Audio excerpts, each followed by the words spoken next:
कहानी चोर और पंडित की। कहानी भले ही पुरानी है, लेकिन उससे जो सीख मिलेगी उतनी ही महत्वपूर्ण और काम की है। एक गांव में एक मंदिर था। उस मंदिर में एक पंडित काफ़ी सालों से सेवा कर रहा था। हर दिन मंदिर की पूजा पाठ, साफ सफाई और अन्य काम पंडित करता था। अपना जीवन उसने भगवान की सेवा में समर्पण कर रखा था। फिर भी इस पंडित में धन को लेकर माया काफ़ी ज़्यादा थी और इसलिए वह बहुत कंजूस भी था। त्यौहार या उत्सव के समय पंडित को लोगों से काफ़ी अच्छा दान मिलता। कई लोग उसे काफ़ी सारा पैसा देकर भी जाते थे। पंडित ने सालों से उसे मिलने वाला पैसा, सोना और चांदी एक पोटली में जमा कर रखा था। कंजूस पंडित इस पोटली को हमेशा अपने पास रखता था। गांव के लोग कंजूस पंडित के स्वभाव और उसके पास रखी धन की पोटली के बारे में अच्छे से जानते थे। एक बार इस गांव में एक चोर आया। लोगों से उसे किसी तरह पंडित की उस धन वाली पोटली के बारे में भी पता चल गया। चोर ने इस पोटली को चोरी करने का मन बनाया। उसने पंडित पर कई दिनों तक नज़र रखी, लेकिन उसे एक भी मौका उस पोटली को चुराने का नहीं मिला, क्योंकि पंडित एक पल के लिए भी उस पोटली को अपने से जुदा नहीं करता था। चोर हार मानने वाला नहीं था। उसने एक योजना बनाई। चोर ने पंडित का शिष्य बनकर उस पोटली को चुराने का तय किया। चोर भेष बदलकर पंडित के पास पहुंचा और उसने पंडित की काफ़ी तारीफ की। चोर ने पंडित के तारीफ़ों के पुल बांधते हुए कहा कि वह भी पंडित की तरह ही ज्ञानी और समझदार बनना चाहता है। उनके साथ रहकर पूजा पाठ और मंदिर के बाकी काम सीखना चाहता है। एक अनजान व्यक्ति के मुंह से अपनी इतनी ज़्यादा तारीफ सुनकर पंडित को बहुत अच्छा लगा और उसने अपना शिष्य स्वीकार कर लिया। अब वह चोर पंडित के साथ ही रहने लगा। जहाँ जहाँ पंडित जाता, चोर भी उसके साथ जाता। पंडित का भरोसा जीतने के लिए चोर अब उसके अन्य निजी काम भी करने लगा, जैसे पंडित के कपड़े धोना, उसके लिए खाना बनाना आदि।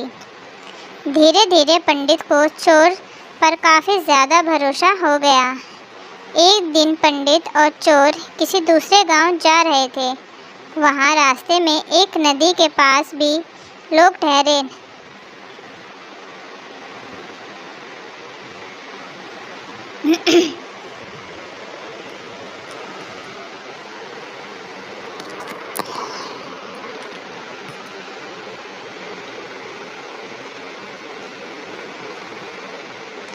चोर और पंडित की शिक्षाप्रद कहानी।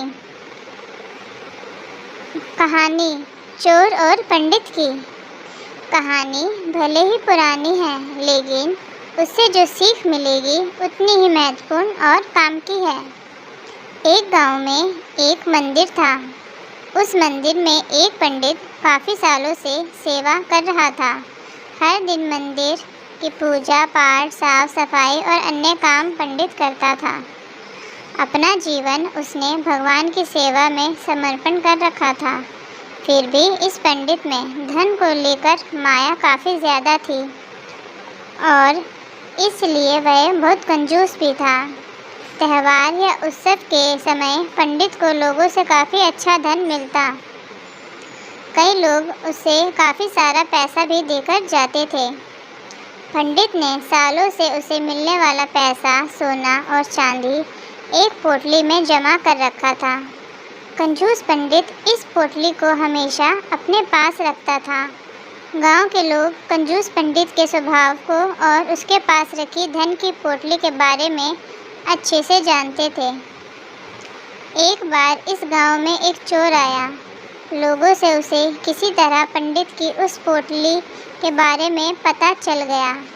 चोर ने इस पोटली को चोरी करने का मन बनाया। उसने पंडित पर कई दिनों तक नज़र रखी, लेकिन उसे एक भी मौका उस पोटली को चुराने का नहीं मिला, क्योंकि पंडित एक पल के लिए भी उस पोटली को अपने से जुदा नहीं करता था। चोर हार मानने वाला नहीं था। उसने एक योजना बनाई। चोर ने पंडित का शिष्य बनकर उस पोटली को चुराने का तय किया। चोर भेष बदलकर पंडित के पास गया और उसने पंडित की काफ़ी तारीफ की।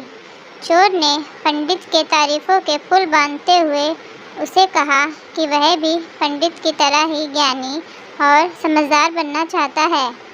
उनके साथ रहकर पूजा पाठ और मंदिर के बाकी काम सीखना चाहता है।